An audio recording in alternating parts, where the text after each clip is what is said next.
evening, everybody, and welcome to Carving It Up Live right here on YouTube, as well as, for the first time in quite some time, Twitter. Or if you want to call it X, call it that. That's exactly what it's called. I still think it's Twitter. But nonetheless, though, we're up some fun tonight in today's show. Appreciate everybody stopping by, as always. NFL, NBA, certainly. Going to start with the NBA. Get to Luka Doncic, to the Lakers, LeBron James, what he's doing. Get to my Warriors in 12 minutes. Dare I say, you could call it a proclamation. You could call it a fulfilled promise. Take integrity to a certain degree. Get to that in about 12 to 15 minutes or so. You're going to want to stay tuned to that with my Golden State Warriors. Then get into some NFL, because we've had three major transactions that have happened all within the last week. Matthew Stafford staying with the Rams after some rumblings that he may go elsewhere. Okay, Deebo Samuel traded over the weekend to the Washington Commanders. Get to that. Low risk, high reward for Washington. I really like the move. For San Francisco, it's an interesting kind of turn into what we thought what they would have to do going back to last year. At the end of today's show, we actually got some news today that Tee Higgins is franchise tagged by the Cincinnati Bengals, and I think they could open up a real can of worms with their future, and certainly their championship contending future, did the Cincinnati Bengals. I love it as a Steelers fan. Hate it for Joe Burrow. Love it as a Steelers fan. Get to that at the end of today's show.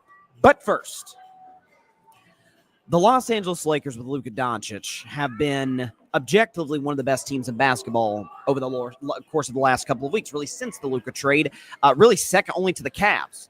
I think they're better than OKC. Cavs have been on an absolute roll. They just came back and beat Boston the other night. But the Lakers have been playing excellent basketball.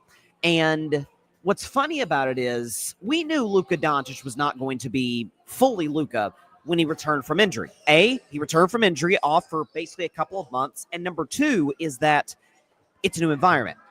Not only is it a new environment, it's a trade that shocked the entire NBA, including the man himself, Luka Doncic. Shocked LeBron, shocked Luka, shocked the entire NBA world outside of Nico Harrison and Rob Pelinka. And Luka, in turn, is giving you about 28, 8, and 6 on like 39% of the field. That's not Luka. He'll eventually, at some point, be in the next. I think we saw a little bit last night with the first half he had against the Clippers. I think we're going to start seeing the old Luka Doncic as he gets healthier, as he gets more comfortable in this environment now in LA. But the overwhelming majority, the bulk of the credit for what the Lakers have done over the last month, essentially, since this trade was made, goes to two men in particular.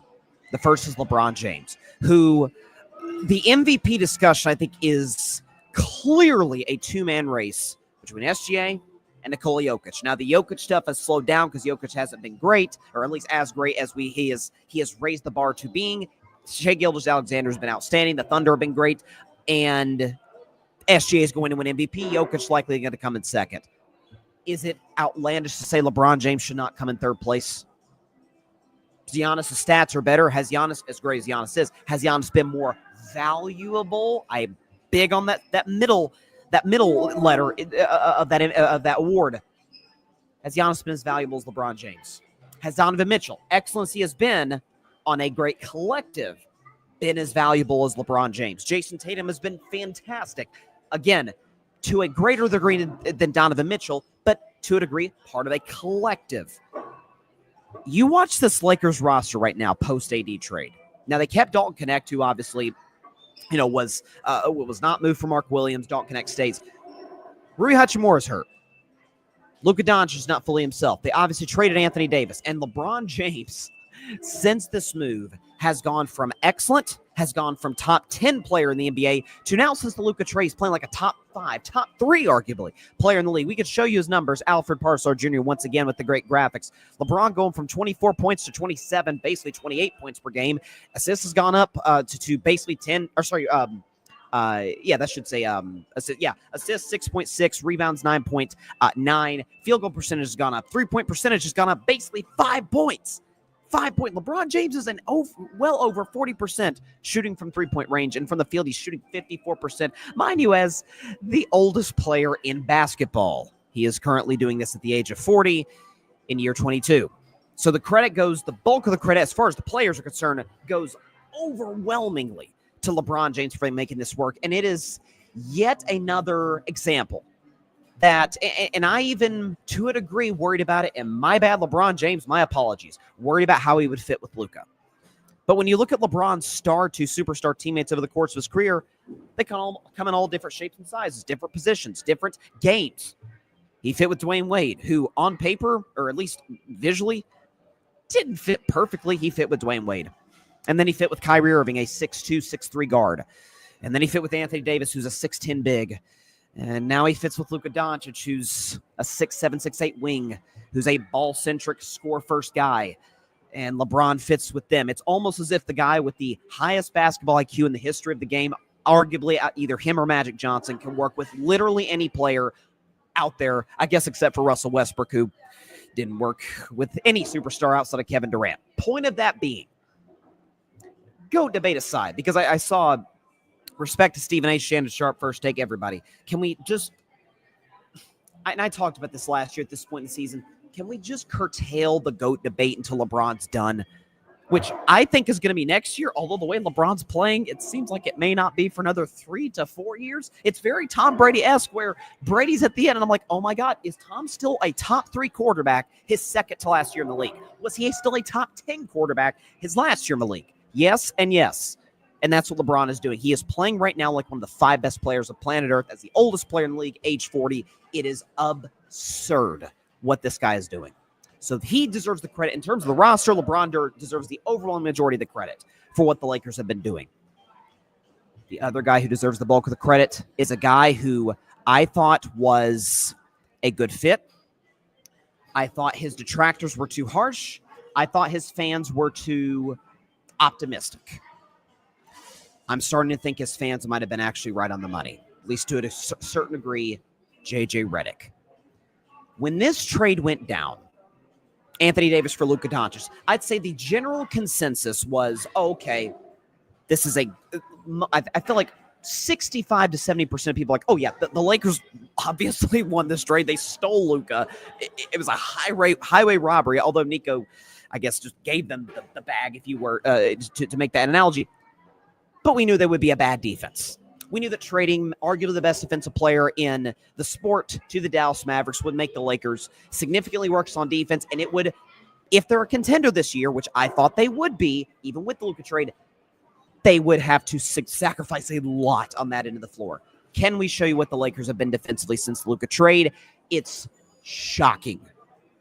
First in defensive rating, first in opponent field goal percentage. They hold teams to about 42% shooting from the field. That's what the Los Angeles Lakers have been defensively since the Anthony Davis trade, because I've seen some stats and some graphics that go back to the Lakers' last 19 games, last 20 games, their first in defensive rating. But AD played some of those games. We are using, since Anthony Davis has not been a Los Angeles Laker, they're the best defensive team in the National Basketball Association. Some of that can be attributed to LeBron doesn't have to carry the bulk of the offensive load, so he can give you more on that end of the floor, and that's going to be critical for LA come playoff time. But personnel-wise, Ruby's out. Anthony Davis is gone. Luka, we know, is a liability on defense, and he's not even fully healthy. LeBron James is 40 years old. Dalton Connect's not a great defender. How are they pulling this off? From an X and O's perspective, I can't give you that. Coaches, analysts can. I'm from a numbers perspective, from an eye test perspective, they move better, they communicate well, they're good in the pick and roll. And J.J. Redick in year one, it does sort of go back to when there was a lot of backlash. Oh, Darvin Ham, LeBron forced him out. My good friend and fellow podcaster, teammate at the Grid, Barry Grant Jr., All Even Podcast, subscribe to his show. He was telling me for well over a year, he said, I have sources in LA. It's bad in the locker room as it relates to, forget Darvin Ham not making adjustments. We can see that on television. What do we know behind the scenes? And that's Darvin Ham didn't connect with anybody. J.J. Redick did from day one.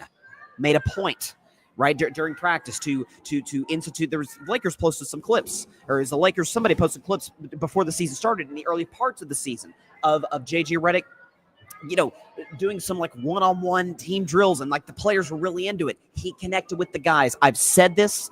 I've quoted Steve Kerr. Talk about the Warriors in about 5 minutes. I've quoted Steve Kerr, who I think is quoting his old coach, Greg Popovich. By the way, prayers for Pop. Continue to get well soon. That 90% of the NBA is NBA coaching is not X's and O's. 10% is X's and O's, but the guys know how to play basketball.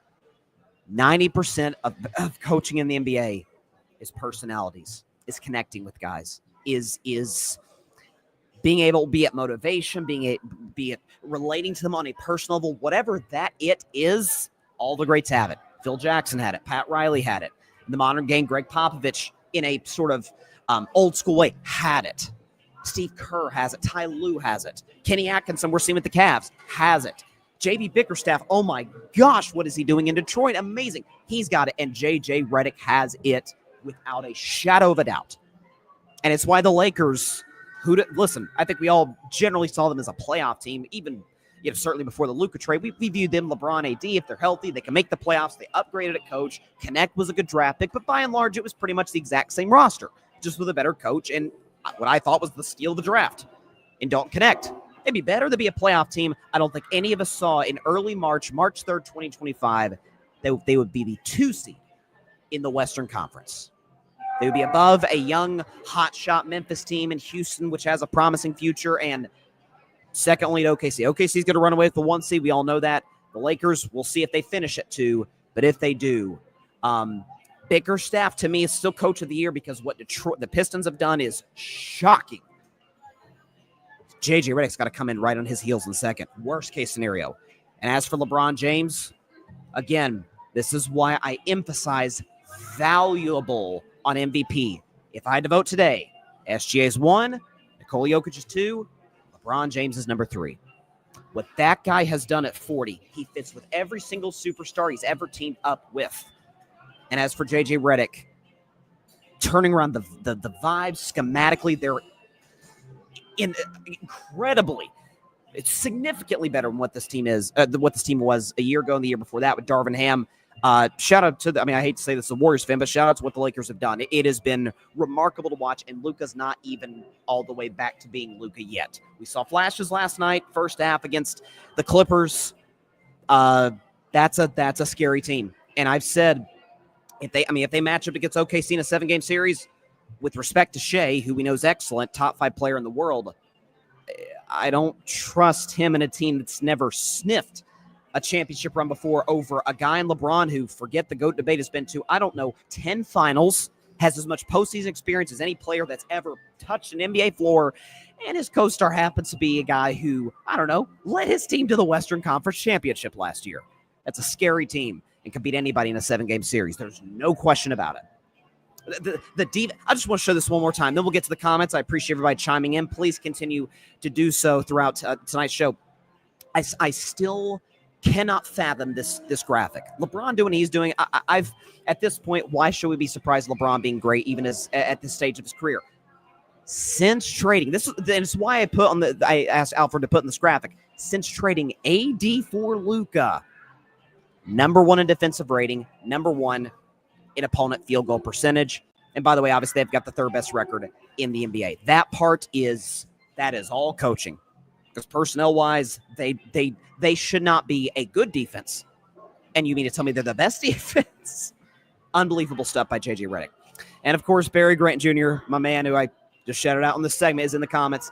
He says, wait till I have my show later. I guess Barry's going live tonight, some point this week. Barry's been going live as of late and has been doing a great job with his show. Definitely check out All Even Podcast whenever he decides to give reaction and gloat, I imagine, about his Lakers.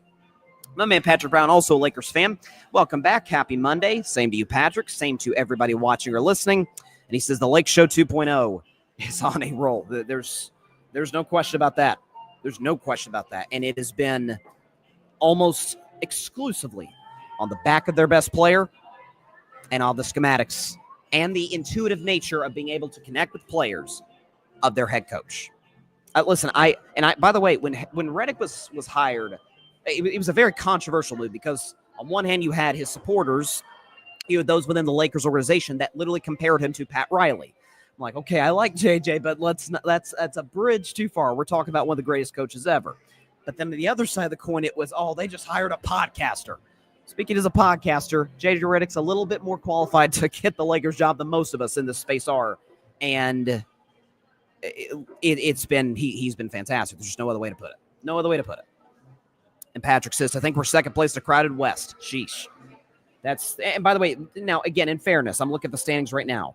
So 2 the 2 seed to the 5 seed. So if Lakers, Denver, Memphis, Houston, 2 to 5, is separated by a game and a half. So a lot can happen in the course of the season, but no one will be shocked at this point if the Lakers finish with the 2nd seed in, as Patrick said, a crowded Western Conference. Speaking of that Western Conference, let's talk about the team in the Bay Area, the Golden State Warriors. My Golden State Warriors, who, it's funny.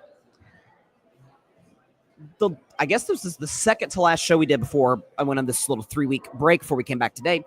When Jimmy Butler was traded to the Warriors, my take was, okay, I'm not crazy about the contract. We knew that Jimmy, that was the primary reason he wanted out of Miami, is because he did want the extension. The Heat wouldn't give it to him. Whoever would trade for Jimmy would have to give him that extension. The Warriors did. Now he's on an average annual salary. He actually makes more money than Steph Curry. So I was like, I don't know if I love that. But the thing that I said that Jimmy would do, regardless of fit, the number one thing I said Jimmy Butler would do for the Golden State Warriors is he'd make Steph Curry's job easier. Steph literally had a quote after the second game Jimmy Butler played as a Warrior in a win over the Milwaukee Bucks. It's about a month ago at this point. Steph Curry said, and I quote, "Every possession doesn't feel as hard." Yeah, because the guy who's about to be 37 years old in year 16 is not having to carry that offense with that personnel on his back night after night after night. Now he has a guy in Jimmy Butler who can be on the floor when Steph's on the bench, who can distribute, who makes winning plays. With this move, we could show you what the Warriors have been since this trade. They've gone from the definition of mediocrity to the definition of one of the 10 best teams in the NBA comfortably. Offensive rating, they went from 19th to 3rd. Points per game, 19th to 6th. Defensive rating, 10th, which was solid. Now they're 4th.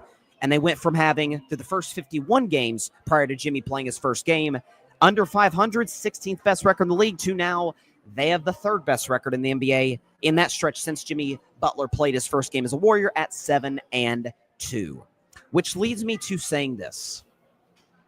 So before the season started in October, I talked about, I do an NBA preview show just like I do an NFL preview show every year, give my predictions, what's going to happen, awards, MVPs, all of that. And most importantly, who meets in the NBA Finals, who wins the Finals. My prediction before the season is out of the Eastern Conference, I had the world champion, defending champion Boston Celtics, still maintain that, although Cleveland is very real.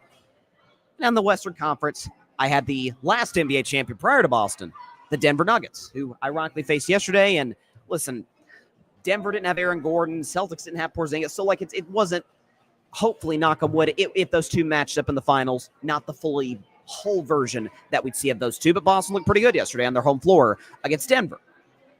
But I threw in a caveat. I said, and I quote, and I'm a man of, if I'm nothing else, I'm right some days, I'm wrong others, but I'm a man of my word. I said, if the Golden State Warriors add an all-star caliber player next to Steph Curry,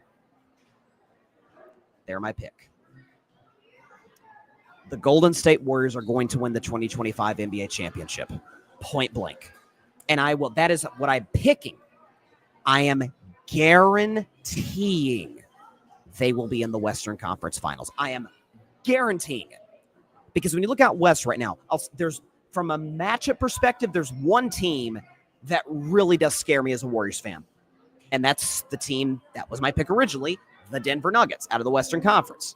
Because Draymond Green is the greatest player of all time under 6'8" to play the 5. He can't stop Jokic, because guess what? Guys who are 7 foot tall can't stop Jokic. So there's nothing you can do to stop that. So Denver would scare me. There's a championship experience that they would bring to the table. After that, I gave the Lakers their props. Golden State can absolutely 100% without a shadow of a doubt beat the Lakers in a 7-game series. Steve Kerr, over the course of it's one game. It's one thing to go regular season, night to night, you're playing a different team. Great as JJ is, Steve's got the experience advantage, and Steve Kerr will do nothing, just like he did in 2022 against Dallas in the conference finals, attack Luka relentlessly on defense. Get Steph in the pick and roll, get Luka on him. In the words of Shaquille O'Neal, that's barbecue chicken. The Warriors can absolutely beat the Lakers in a 7-game series. Okay, see? Okay, if Shea's having an off night, or if the Golden State Warriors sell out to stop Shea, Jalen Williams is a good player. Chet Holmgren, these guys have never done that in a big playoff series. We've never seen them even sniff that. That came to a point in time in the second round against Dallas where it's like, okay, if Shane doesn't have it going, they're cooked. Still a young team, and if they were to win it this year, they'd be the youngest champion since, I think, Bill Walton, the late, great Bill Walton's 77 Blazers. So history's not on the side of the Oklahoma City Thunder. Memphis, really? Really? We're going to rehash that again? The whole Memphis is better than Golden State. Are we real? You sure? In the John Marin era, they've won one playoff series. That's the team we're going to bet on. Houston? Oh, I don't know. A team that Steph has literally owned his entire career. A team that has, we talk about no playoff experience. They have less than OKC. They have less than Memphis. And then after that, you talk about Clippers, Minnesota. Those are not championship contenders. Over the course, you say, well, what about Cleveland and Boston? Well, guess what? They only get to play one of them. Because Cleveland and Boston feels like they're on a collision course, Eastern Conference Finals. I give Boston the advantage. Cleveland can absolutely beat them. Nonetheless, you get Boston in the finals, who imperfect, great team. If to put it mildly, Tatum's excellent. But in late games in the playoffs, I think I saw a stat today that he shoots like 17% from three in clutch time. Yikes. Do you love that match? I mean, be honest, if you're a Celtics fan, are you excited to play the guy who cooked you in the finals 3 years ago? And as a Golden State Warriors fan, as much as Cleveland would scare me from a matchup perspective, you get Cleveland, Golden State in the finals again. Oh. Steph and Draymond in particular are salivating over a Cleveland Golden State finals that does not feature LeBron James. Salivating over that possibility should that come to pass. Because something else that I think people are forgetting about when we talk about the Warriors being the championship discussion, I already showed you the numbers. They're way better defensively, way better offensively, shoot better from the field, all of it. The thing that folks are forgetting about this entire discussion, and I'll play a couple of sound bites from the two most integral parts to the Warriors dynasty that are still there, not named Steph Curry, Draymond Green and Steve Kerr. The one thing I continuously said, going back to last summer, when I was imploring the Warriors to get Steph a co-star because every other superstar in the NBA has one. Get Steph one, you owe it to him. Is it at this stage, 4 rings in, 2 MVPs in, a finals MVP in, now a gold medal in, Steph just wants to play big basketball games. Steph just wants a shot at a title. The reality was that the team prior to the Jimmy Butler trade just was not going to cut it. That was a team that was struggling just to stay in the play-in mix, much less a situation where now the Warriors are at the 5th best odds or tied for the 4th best odds, I think, with the Lakers to win the title. Draymond Green, days after Jimmy Butler played his first game with the Warriors, take a listen, and then we'll play Steve Kerr. But this is Draymond Green. He looked like he got belief. That's all. That's all it is. Like, he energized. Steph, he looked like he got belief. He said to me in Utah after the trade, he looked at me and he said, "Man, it's crazy because it just dawned on me that, like, this is it. This is the last run. Last ride."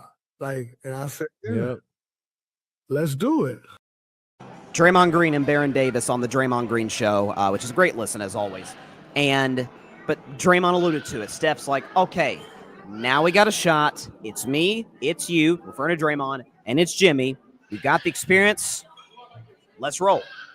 And in the words of Steve Kerr, now I will say, and we can play the footage from where I was at, obviously being here in Orlando for the Disney College program, I was actually at the Warriors Magic game on Thursday, and we can call February 27th Steph Curry Day.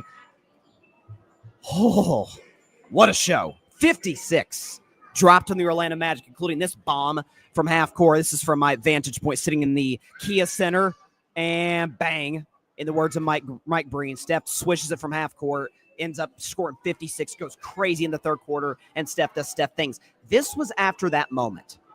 Because, again, I want to re-emphasize this point. All Steph Curry wanted was a shot. Steph Curry, I think he's the type of dude that lives his life the way that he shoots the basketball. Just give me an inch of space. That's all I need. That's all I need to be successful. Steve Kerr, after the Warriors went over the Magic, and Steph Curry with one of the greatest games he's ever played, scoring 56, talking about Steph playing big, meaningful basketball games. Steph just wants to play meaningful basketball, and you can see we're now in the fight. We're in the mix, and this is what Steph loves. He's, as great of a player and shooter he is, his competitiveness is probably his most underrated quality, and he was dying to be back in the mix, and we're back in the mix. And you can tell he's energized by that. Simple as that.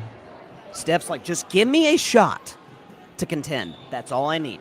Maybe we'll win it, maybe we don't. But just show that you still believe that I can do it. And the Warriors, be it out of pure desperation in that they gave Jimmy the contract that they gave him after the KD trade slipped through, well, not really slipped through their fingers. KD didn't want to be traded midseason. He clarified that on Draymond's podcast last week.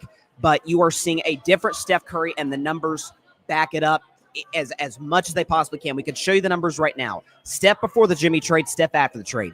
He's averaging 8 more points per game. He went from dropping. Steph was a 22-6-4 player to now he's a 36-4 player, which essentially reflects his numbers over the course of his career. Shooting percentage, again, Steph Curry, the 6'3 guard, 6'3 perimeter player, is shooting 51% from the field. Since Jimmy Butler played his first game as a Warrior, that's up from 43%.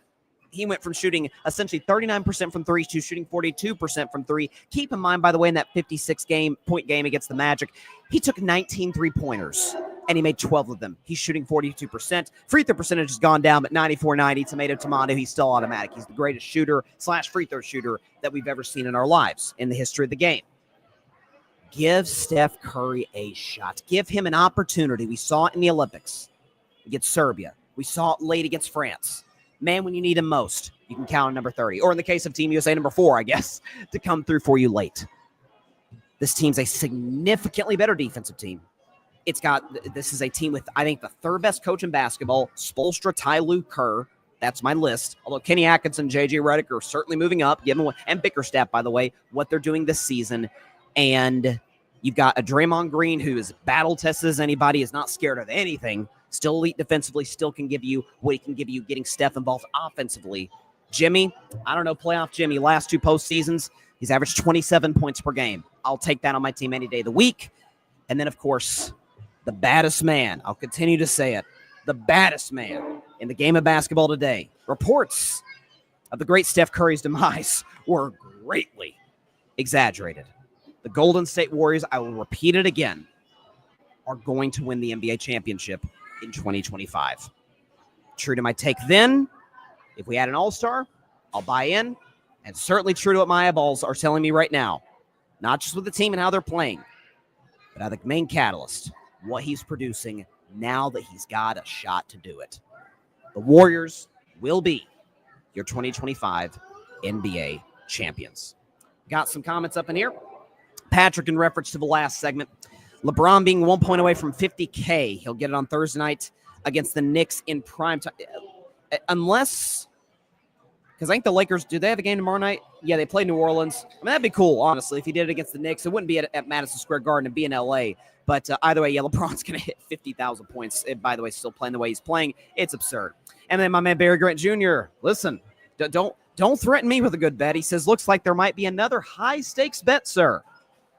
May have to. This is not going to be a closed door behind the scenes thing. We may have to get Barry on some point prior to the playoffs to hash this thing out. Because the Lakers are a real threat, the Warriors are a real threat. LeBron, Steph Curry playing big basketball games. That's obviously good for the NBA. It's good for the fans. It's good for business. Good for everybody. My dad's in the comments. He says, awesome game. Thought you were going to be 0-3 by the way they started. Yeah, for those that don't understand that reference, I've been to now 3 Warriors games. The first one was Atlanta. Actually, the season they won the most recent championship. Steph got hurt. Marcus Smart doing Marcus Smart things, dove into his foot. Thanks, Marcus. But the Warriors lost that game to Atlanta about, I think it was 6 months later, 7 months later.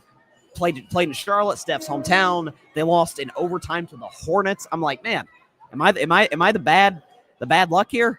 And then after, as my dad points out, the way the Orlando Magic started, the way Paolo Banchero, the thing that got overshadowed is Steph went for 56, Paolo went for 41. And folks know I'm a big Paolo believer. I think he's got a very bright future. He was amazing. Torched the Warriors inside, outside, got once, attacked the rim, dunked on, I think it was Kevon Looney at one point in the game. I'm like, man, they still looking so good. But never fear. When you've got the baddest man on the planet on your side, you ain't going to win them all. He's always going to give you a shot. But yes, thank God. Put a comment up again. Thank God, not 0-3. Because, man, I would be asking some serious questions if those losses. It'd be one thing if it was losses to the Lakers and the Celtics and, Cleveland or one of these excellent teams in the league, Milwaukee, with Giannis. It's Atlanta with Trae Young. It's the Hornets. In that game, LaMelo Ball did not play. And then the middling, injured Orlando Magic. I would have been asking serious questions about how much my presence may have impacted the outcomes of those games. Thankfully, Steph Curry ensured that would not be the case.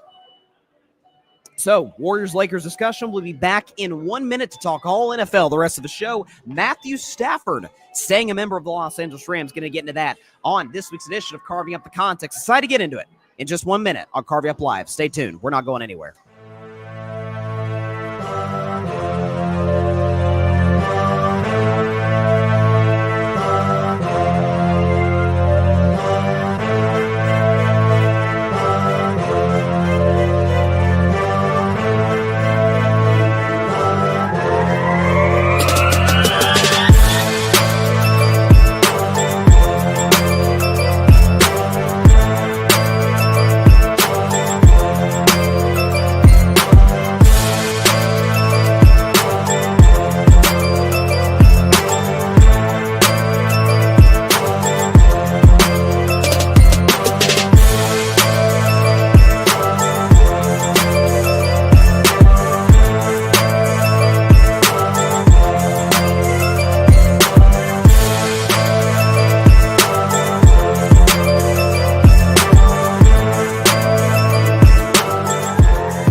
Welcome back to Carving Up Live. So I'll say this before I transition to the NFL. And thus far, I just realized our first three segments all involve California teams, Lakers, Warriors, and now we're about to get into the LA Rams in just a second. But speaking of LA, they obviously had a big night last night with the Oscars. Wasn't able to catch a ton of it, which was a bummer because I love the Oscars. Every year I watch it. And all I'll say is the Academy, bring Conan O'Brien back next year. I'm saying that as a Conan O'Brien fan. I'm saying that as a guy who, thinks he is, with the except Jon Stewart's my personal favorite late night host. Conan O'Brien is a close second. So give Conan O'Brien another opportunity next year at the Oscars. I thought he was great last night. Monologue was excellent. Listen, to put it mildly, the Oscars can be a bit of a tough crowd by default because listen, listen, when you live the lives that famous and successful people in that industry do, you're not made fun of much. I mean, poor Timothy Chalamet, the guy was just ripped by Conan mercilessly. But obviously, Timothy's a great actor, and he was a good sport. But Adam Sandler being involved as well, wearing his Currys and his typical pickup basketball hoodie, that was dope. But thought Conan did a great job last night, and I would love to see the Academy bring him back to host. Transitioning now to the Los Angeles Rams, and it's a segment, of course, this is a segment we do every week. It's called Carving Up the Context. Basically, look at a story, look at a topic, try and dive a little bit deeper than what meets the eye. So, as the head coach of the Colorado Buffaloes, primetime Deion Sanders says, give me my theme music.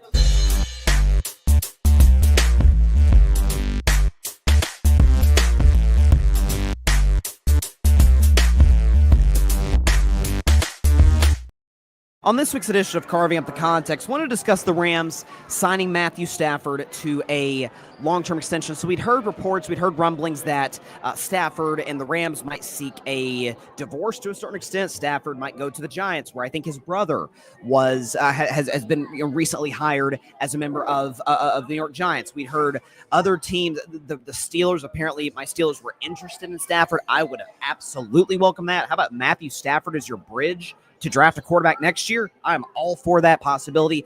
That did not come to fruition because we can pull this up here. Because the Los Angeles Rams and Matthew Stafford agreed to an extension. It is signed a long-term extension to coordinator Adam Schefter, and so essentially the first quarterback domino has fallen this offseason. So we'll wait on Sam Darnold. Tomorrow's the franchise tag deadline. Does look like the Minnesota Vikings are going to sign him to that. He is also going to test the open market. Russell Wilson's out there. Aaron Rodgers is out there. We'll see how it all plays out. But Matthew Stafford was the biggest domino to fall to start this free agency, this NFL offseason process. So I want to be fair to Stafford, and that sounds weird, but just follow me, in terms of the discussion around his future, what he provides to an NFL team. Because we can show you his numbers with the Rams. Because just let's show his playoff numbers with the Los Angeles Rams. Because Stafford's an excellent playoff quarterback. with the Rams. 15 touchdowns, 3 picks. That's a 5-to-1 touchdown interception ratio. That's excellent. Completes 68% of his throws for almost 300 yards a game. Passer rating of 109. He's got a 5-2 record. And of course, his first season as a Ram, 2021, LA won the Super Bowl. So Stafford's a great playoff quarterback. For the record, the Rams, of all the 4 playoff opponents the Philadelphia Eagles saw, they mowed over Green Bay, who was DOA anyway, was in a dogfight with the Rams in round 2. Remember the snowy game and Stafford had all the turnovers, but somehow Puka Nacua made a big catch and they almost won the game despite Saquon doing Saquon things. Jalen Carter makes a play. Philly advances. Philly blows the doors off Washington and then embarrasses Kansas City in the Super Bowl 2 weeks later. So Philly ran over everybody except for the Los Angeles Rams. So it was always a weird thing. I'm like, dang, came closer by far than anybody of knocking off the eventual champs, and going to split, like, while Stafford's still really good and McVay and the Les Snead drafting the way he's drafted. The reality of the situation, though, is this. Had Stafford left, because the Giants were kind of the number one team that was on people's radar, is if Matthew Stafford ends up as a New York Giant, folks are talking about, they could be a playoff. Maybe. Malik Neighbors is special, but the offensive line isn't very good. The running game's non-existent. The GM's not that good. I love Dable. It feels like it's kind of run its course with the Giants. The defensive line's excellent. Everything else defensively is terrible. And there's a reason they were in the market for a quarterback to begin with. In this NFL draft, is seeing they obviously have the 3rd overall pick. So maybe, just maybe, might not be as attractive as the LA Rams. You tell me you want to go to the Giants just because they could pay you a little bit more money. In year 17, Matthew Stafford being year 17 by that point, age 37. At this point, kind of what I was talking about with Steph earlier. Now, Steph's on a different level, obviously, in his sport, and Stafford isn't his. But we're talking about Hall of Fame stuff here. We're talking about contending for a championship. Giants give you a 0% chance, with no chance whatsoever to compete for a title. Just for a little extra money, which the Rams could still pay you handsomely. It was always a very weird dynamic that I saw going on. So he's back with the Rams. And let's keep it real, as excellent as Stafford is. Number one, I mentioned his age is 37 going into year 17, but more so than that, when Stafford was in his prime years, Stafford's at his peak. I mean, all time, Matthew Stafford is 4th all time in game-winning drives. So I don't want to make this segment sound like I'm bashing Stafford. I think he's excellent. I think he's still absolutely, without a shadow of a doubt, a top 10 quarterback. What was his reputation prior to being a Los Angeles Ram? 0-3 in the playoffs. Couldn't win the big game. Could never beat Aaron Rodgers. Had the game against Dallas. Remember the controversial call. Then their other 2 playoff losses were at Drew Brees and the Saints. And then I think it was at Russell Wilson and the Seahawks. Like, was never good in the playoffs. Not that good late in seasons. There were some injury concerns. We understood that Detroit at that point was a poorly run operation. But a lot of blame came on Stafford for probably playing some of those big spots. And then he ends up with McVay. And, what do you know? Super Bowl year 1. And all of a sudden, he's on a potential Hall of Fame trajectory toward the end of his career. Very late Kurt Warner-esque to a certain degree. The Rams, maybe not in 2025, long term, they'd have been fine. They probably would have signed Aaron Rodgers, Russell Wilson, maybe Sam Darnold. Any of the 3, I guess, at this point, those are the 3 best remaining free agent quarterbacks. They'd have signed them.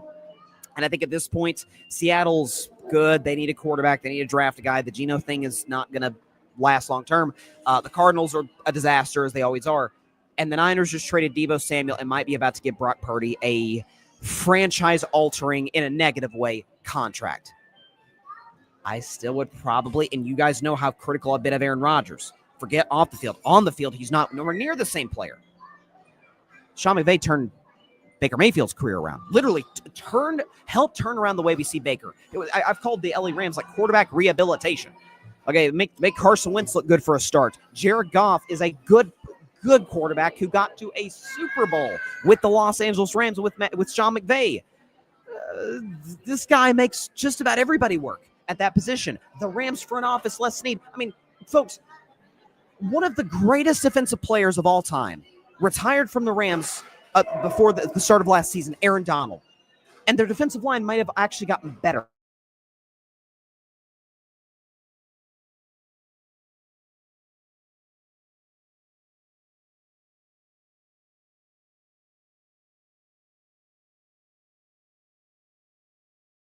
Sorry, dealing with some mic issues. The kid out of Florida State, Jared Verse, who's been excellent. This defensive line, this linebacking core is good. Like, there's give Les Snead one more draft. He's got Puka Nacua. He's got Kyron Williams on offense. Like, the offensive line is improved. Oh, like this, we thought when the Rams won in 2021, it's like, okay, they're going to take a step back. They're slowly going to. No, Les Snead has just reloaded this thing. So 2025, I think they're absolutely one of the premier contenders in the NFC. Philly's obviously going to be the favorites, as they absolutely should be. They're dominated everybody, and they have the best roster in the league.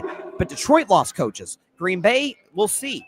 Minnesota, what are they at quarterback? Do we trust their quarterback? Darnold, McCarthy, NFC East, Washington, are they ready to take that step yet? I think the Rams at this point are the second.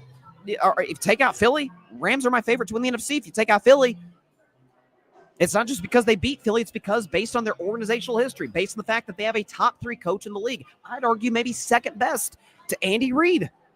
Les Snead, maybe the best general manager. Look what he's done in the draft. Look at his record. So I think Stafford would have been out of his mind to leave the Los Angeles Rams, and it would have been, I mean, let's be honest, if Stafford goes to the Giants, bombs there, has the long career, the 12-year career in Detroit, where he was always good, he was always talented, he put up numbers, he was clutch, but not in the biggest games. You never could count on that to be great in those big playoff spots. And then, again, we're talking long-term now, and then the Rams have a decent year, make the playoffs with an Aaron Rodgers or a Russell Wilson or a Sam Darnold, and then in 2026 they draft a guy and he goes on to be excellent, because that's what Sean McVay does. That's what the Rams do. They rebuild quick. They load their roster, be it draft, free agency, trades. That's what they do. And it would have been, dang, Matt left that just for a little money for the Giants, and the Rams, shocker, continued to dominate, continued to be excellent long-term. So, again, I certainly don't want to sound like I'm bashing Matt. I think he's excellent, but the Rams obviously need Stafford to contend this year. There's no question about that. But after 2025, they would have somehow found a way to rebuild it without question. Whereas Matt, outside of the Rams, and we saw what the market was suggesting, he wasn't really going to contend outside of that. I think if he would end up with my Steelers, I would have called us a potential contender in the AFC. But, Kansas City's still there. Buffalo has the second best QB, in my opinion, Josh Allen. Lamar maybe took a step forward for the Ravens in the playoffs. So Houston, I think Houston could have a really solid season this year if they get the offseason right. So, yeah, this is absolutely Stafford's best opportunity to contend. And as for the Rams, they're in good shape to potentially win the NFC next year. I mean, if you told me to get a Rams-Philly NFC title game, wouldn't be shocked at all. That would be a good one. We saw the divisional playoff game, and that'll be fun to watch. So Stafford, again, we can show his numbers again. Playoffs, he's a great quarterback with the Rams. But a lot of that is McVay. So there you go. All right. So that's it for this week's edition of Carving Up the Context. Let's transition now to a trade that happened over this weekend that I don't think shocked a ton of people based on the teams that were involved. Maybe the compensation was a little surprising. Is Deebo Samuel to the Washington Commanders. He went for a 5th-round pick, which, as prognosticators who cover the NFC East, the NFL in general pointed out that the Dallas Cowboys gave up a 4th-rounder for Trey Lance, and then even worse, maybe, a 4th-round pick for Jonathan Mingo last year. Meanwhile, the Commanders got Deebo Samuel for a 5th-rounder. So, safe to say the Cowboys playing chess and the Commanders playing checkers, but that's kind of the new normal now with Washington. I've talked about him all last season, this organizational overhaul with the new ownership, new GM, Dan Quinn, doing what he's doing, and obviously Jaden Daniels as the centerpiece of it. And so now they had Deebo. So and we'll talk about the San Francisco side in a few minutes. From the Washington side, because this is the star player going to a team that was just in the NFC Championship game a couple months ago. So Deebo is, I talked about this, and I called this from the jump. The second that the Niners paid Brandon Ayuk, I said Deebo's gone next year. I guaranteed it on this show. You can go back, check the footage. When I talked about Ayuk getting the bag, I said Deebo's out of there. The salary cap in San Francisco, the math isn't mathing, as the kids say nowadays. Deebo was not going to be a 49er beyond 2024. It just was not going to happen. And on the field, there were some concerns about his weight. There was, again, photos can be deceiving. But there were pictures, taken of Deebo before games. I'm like, dang, I know he plays receiver / running back, but I don't even know if I want my running backs looking the way Deebo sometimes looked. Over the course of the season, though, he looked good. He had a big game against Miami, if I remember, toward the end of the year. The problem, though, with Deebo, and then I'll get to the benefit for Washington. The problem, though, for Deebo individually as a player is he is obviously, maybe in large part because of how he plays and the role that he played in the Kyle Shanahan offense, is not the same player. Okay? Yards per, if Deebo Samuel's lined up wide, yards per reception, 2020, 8.4 yards per catch. Okay, this is all yards per catch 2020 on. 2020, 8.4, 2021, 8.9, 2022, 8.5, 2023, 8.2, 2024, 4.7. He is essentially a little bit better than half the player he used to be in terms of, this is from Warren Sharp, by the way, who's like the analytics expert, in terms of when Deebo lines up wide, he does not even come close to generating the separation that he used to. Now, we know, again, Deebo has never been a natural number one wide receiver. And that's why it's a perfect fit with the Washington Commanders. And it's why Washington, this is a low-risk, high-reward proposition for the Commanders. They gave up a fifth-round pick. There were some rumors and speculation they may give up Jonathan Allen, which I think, as bad as that defense is, you got to hold on to any star player you can if you're the Washington Commanders. You got to keep Jonathan Allen. And we know this is a team that's probably going to be aggressive in free agency, in the draft, in terms of addressing the defense. Dan Quinn's the defensive guy. They'll get that fixed sooner rather than later, I think. They didn't have to give up Jonathan Allen. So it's a fifth-round pick for probably a year of Deebo Samuel because he's in the last year of his contract. So if Deebo balls out, you probably bring him back. Washington's got plenty of cap space. You probably bring Deebo back. Not a huge deal because he is getting up there in age. He does have injury history. He, as I showed you, just strictly on lining up wide as a wide receiver, isn't quite the player he used to be, but that's what Terry McLaurin's there for. Like, Deebo knows, Jaden Daniels knows, Cliff Kingsbury knows, everybody knows. Number 17's the guy. Scary Terry McLaurin, that is our number one receiver. We can be creative and use Deebo. We can use him just like Kyle Shanahan did. Use him in the backfield, use him in the slot. Maybe I remember years ago, in a big game against the Rams, Deebo Samuel threw a touchdown pass to my man out of Tennessee, Juwan Jennings. In Deebo's prime, I once called him on the show the best offensive player in football because he can do anything that you ask him to do. So this is a good fit in Washington. I don't think the Commanders are done making moves because they have so much cap space, because they've got the draft capital that they have. And so for them, this is a low-risk, high-reward. If it doesn't work, okay, Deebo's a free agent and we move on. We gave him a fifth-round pick. Who cares? And that player's probably, we've seen, obviously, undrafted players go on to be Hall of Famers in rare instances. So fifth-round pick, who knows? Likely not going to give you the impact that Deebo Samuel gives you. So for Washington, I think it's an outstanding trade. And to a degree, I think they kind of fleeced the 49ers. Maybe fleeced the bridge too far because Deebo was on the last year of his deal. But they certainly, I think, won the trade. And I don't think the Niners necessarily lost the way teams do when they trade players of Deebo's caliber because he is getting up there in age. He does have injury history. He is making a lot of money. It is eating their salary cap space alive, which is why I said when they made the Ayuk deal that Deebo was going to be gone the next year. So for San Francisco, what does the question become? How are we going to pay Brock Purdy? We paid Hargrave. We paid George Kittle, Christian McCaffrey, Trent Williams, Nick Bosa, Fred Warner. We've paid everybody. Because we felt, if you're the 49ers, if you're John Lynch, we felt, and I rightfully so, that if we went all in, put together all the pieces for what was, I think, at its peak, without question, the most loaded roster in the NFL, we can contend for a Super Bowl. Despite having less than perfect, to put it mildly, certainly with Jimmy Garoppolo, when they had a backup quarterback as their starter, and almost won a Super Bowl with it, by the way. And then when they have Brock Purdy, who's a good starter, who is significantly elevated by the genius of Kyle Shanahan and the pieces he has around him. I think this is, if you want to call the Ayuk contract last year, if you want to call this Deebo Samuel trade the first domino to fall for what is going to be a very fascinating next year or two for San Francisco. So the story is going to be Brock Purdy. Do we pay him? Do we extend him? Do we? Is Purdy? There's been speculations. Oh, Purdy will take a discount. Maybe, but thinking from his perspective, being Mr. Irrelevant, so obviously His contract does not reach the production he has, but even come close to reaching the production that he has put on the field for San Francisco since becoming a Niner. He's probably going to want, it's like I talked about with Dak.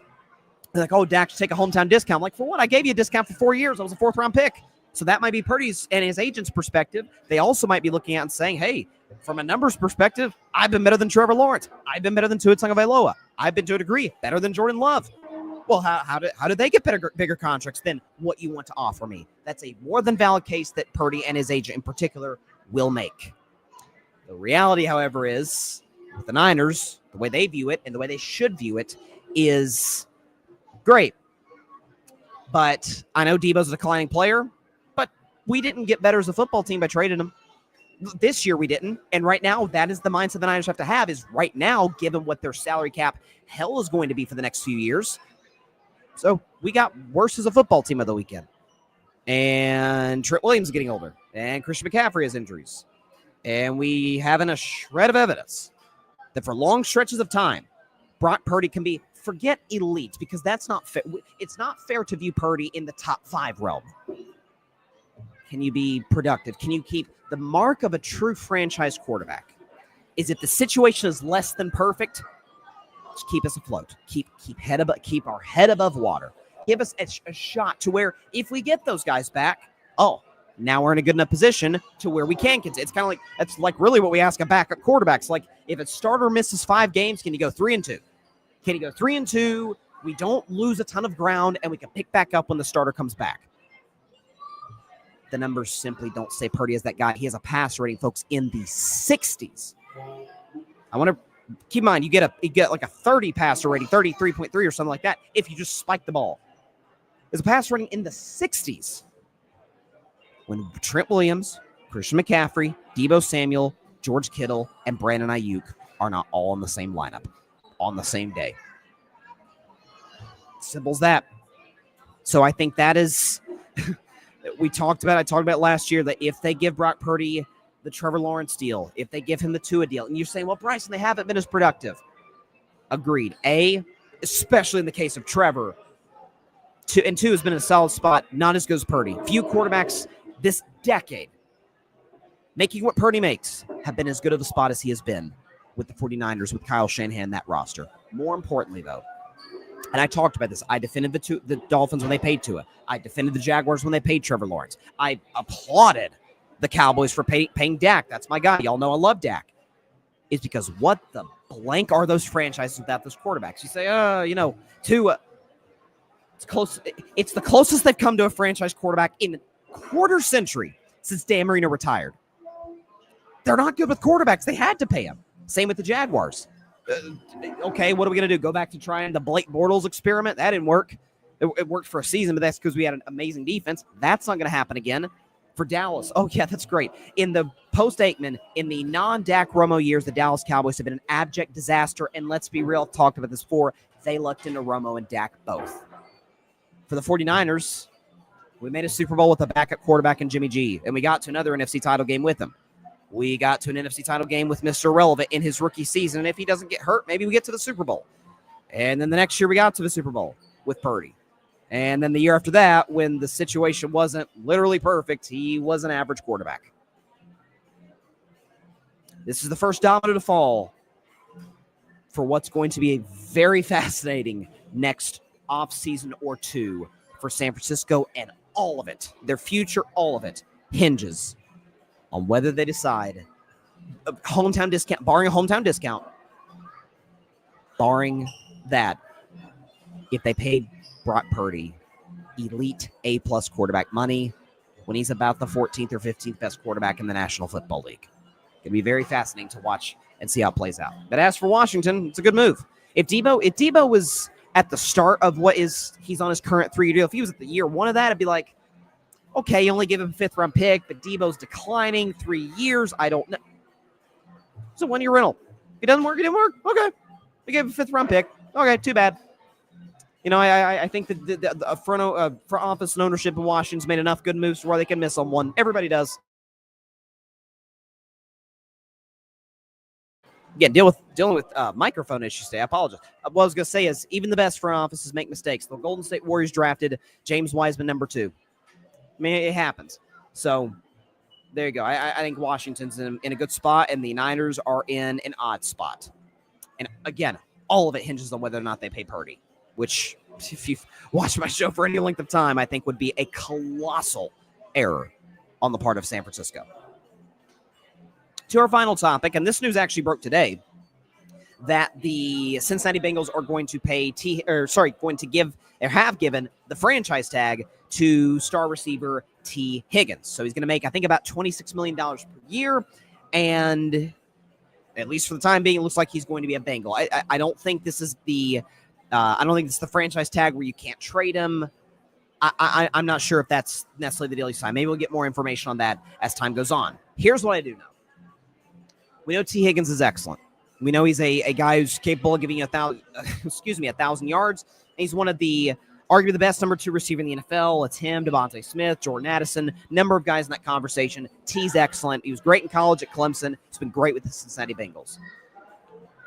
The Bengals have made a number of missteps relating to what their big misstep tends to be, what Mike Brown, the owner's big misstep tends to be, and that's being really, really, really cheap. They literally just finished an indoor practice facility in 2024. Shows you how not just behind the times, but how Mike Brown, a billionaire, is quite the penny pincher. So there you go. Franchise tagging Tee Higgins is one thing. I think it would be a championship window closing decision to give him a long-term extension. And there's a number of reasons for that. It opens up 2 potential cans of worms, one I think far more likely than the other. The first is you tag Tee Higgins, then over the course some point in this offseason before the deadline, which I think is sometime in July, you pay Tee Higgins, and now all of a sudden Jamar Chase looks over, he sees, that's interesting. You took forever to pay Burrow. You tagged Tee Higgins twice and then paid him before you got to me. And Jamar Chase, for the record, I've got his numbers right here, is number 1 in receiving touchdowns since he came into the league. He is 3rd in receiving yards, 3rd in receiving yards per game, and he is 6th in catches. It's pretty good, to say the very least. I think we all know Jamar Chase is comfortably in that top 3 of wide receivers. The only guy he really trails consistently in any of these categories is a guy I think is pretty much the consensus best receiver in football, his old college teammate, Justin Jefferson. So Jamar Chase sees that, and he's like, you took forever to pay Burrow. You tagged Tee Higgins, and then he tagged him again, and then he paid him before you got to me. Well, that's not good. That's I don't want out. I don't think that's likely because I think he's so close to Joe Burrow. I think he understands that Jamar Chase is so talented. He'll be good anywhere. He'd be great anywhere, like Tyreek Hill with Miami. Like, being with Mahomes helps, obviously, but he can be productive with a guy like Tua. Jamar Chase, similar discussion, but he understands that mental telepathy he has with Burrow, the connection, understanding Joe knows where Jamar's going to be. Jamar knows where Joe's going with the football. There's just an advantage playing there isn't anywhere else. The second of which is the Bengals decide to pay Tee Higgins. Then they, maybe immediately after, pay Jamar Chase. Or maybe they do it in reverse, where they pay Chase and then they pay Higgins, after tagging him. And then they're screwed. Timeout. Did we not witness an entire season where Joe Burrow, statistically, one could argue, statistically, was the best quarterback? Where statistically, inarguably, triple crown winner, Justin Jefferson was the best receiver in football. Tee Higgins himself was not bad, over 1,000 receiving yards. And as an added bonus, Trey Hendrickson, our star pass rusher, led the NFL in sacks. And guess what that got us? 9-8 and 3rd in our division, missing the playoffs.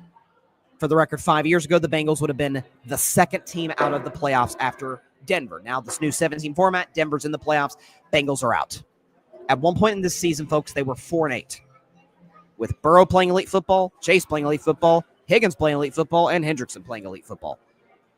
Because the rest of the roster isn't that good. The offensive line has been bad since Burrow's been there. The defense has regressed year after year. They just fired Lou Anarumo.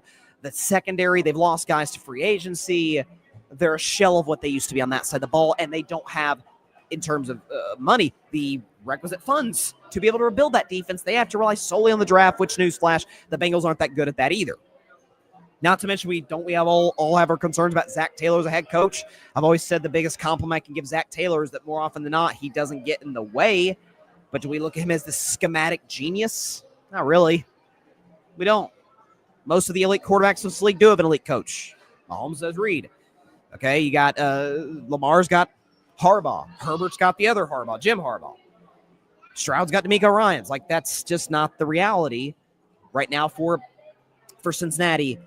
We saw a full season where the 4 best players for the Bengals were at their absolute A-plus best, and it got them a 9-8 finish. They finished behind the darn Steelers. I love my Steelers. They finished behind the Justin Fields, Russell Wilson-led Steelers, who collapsed at the end of the season and still had a better record and got in the playoffs over Cincinnati. The smart move, the smart business decision is if this tag allows them to still move Tee Higgins, kind of like with the Chiefs. Remember the Chiefs a year ago? They tagged L'Jarius Sneed and then traded him to Tennessee, who then signed him to a long-term extension. If that's what the Bengals plan to do, hey, good business decision.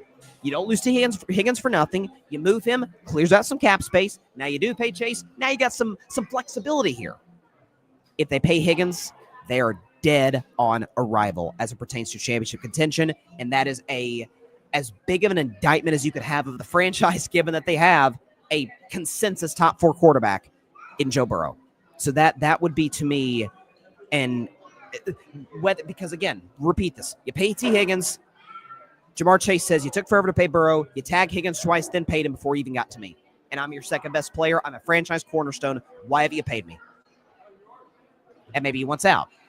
And if he doesn't want out, then you probably do pay Jamar Chase, and now you're cap strapped, and now you're screwed. And we saw a full season with those 3 at their best, and it got them absolutely, positively nothing. So I listen.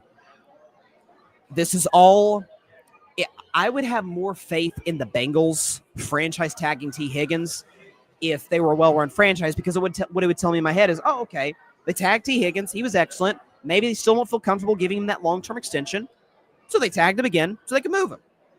But the Bengals don't make savvy business decisions like that. That's not what they do. That's not their history. They're notoriously cheap. And by the way, wouldn't it be ironic as if the one time they're not cheap is when they actually use their funds poorly or not efficiently to their roster. And again, if the Bengals were a good drafting team like the Rams, for example, I'd be like, okay, they could rebuild this thing quick. You know, Burrow's back in the playoffs. Burrow's back in the championship mix. It's not who Cincinnati is. They botched multiple offensive lineman picks. They botched a bunch of defensive picks. They've let some good defensive backs out the back door. They've got one pass rusher left. So we'll see what his future entails. Trey Hendrickson. They're not in an enviable spot, to say the very least. It's a good thing. It's a good thing the Cleveland Browns are in that division, and they're probably about to lose Myles Garrett, as dysfunctional as they already were. And otherwise, the Bengals would be the poorest run franchise in the AFC North, obviously trailing the Ravens and my Steelers. So I think Cincinnati's in a weird spot, and they're in a rough spot. And so they're going to have to really decipher what they're going to do from here. All right, that is all the time here for today's show. Appreciate everybody stopping by. As always, chime in the comments. Be sure to catch Carving Up Live. We hope, fingers crossed, next Monday at 6 p.m. Eastern, 3 p.m. Pacific time, or right here on YouTube, as well as on the Grid Network's Twitter account. Check us out. Check me out anywhere on Instagram at Carving Up Podcast, Twitter X, Carving It Up Pod, YouTube. Subscribe. Take 2 seconds here today. Hit that big red subscribe button down there. Subscribe to Carving It Up Live. Also, please go subscribe, just as importantly, to the Grid Network. That is GRYD, the Grid Podcast Network, right here on YouTube, as well as any and everywhere that you get your favorite podcasts. We are, of course, live on the Grid's Twitter X account. Follow that. Follow the Grid on Instagram, TikTok, all socials. We got some great content coming your way each and every day. Check out my man Patrick Brown, who was in the comments today. He writes some great pieces for the Grid's website. If you can't find that, just go to our Instagram at Grid Network. Check out the link there, and it will take you right to our website where Patrick Brown's articles are. Our content creators are coming through. I'll tell you what, this is, obviously March Madness is approaching.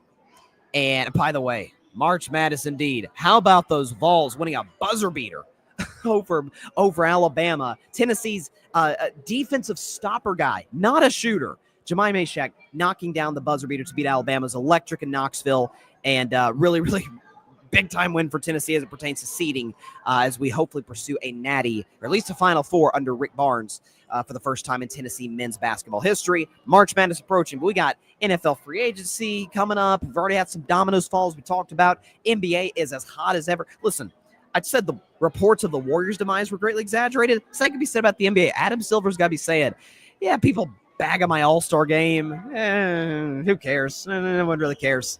The Lakers are great. Knicks are great. Celtics are great. Warriors are great. Cavs are great. I don't love that, but maybe it means their fall just hurts even more. Don't like Cleveland. All right. See you guys hopefully next week, 6 p.m. Eastern, 3 p.m. Pacific time, live on the Carving It Up YouTube channel, the Grid YouTube channel, and hopefully, again, the Grid's Twitter X account. We will see you then. Everybody stay safe out there. God bless y'all. Peace out.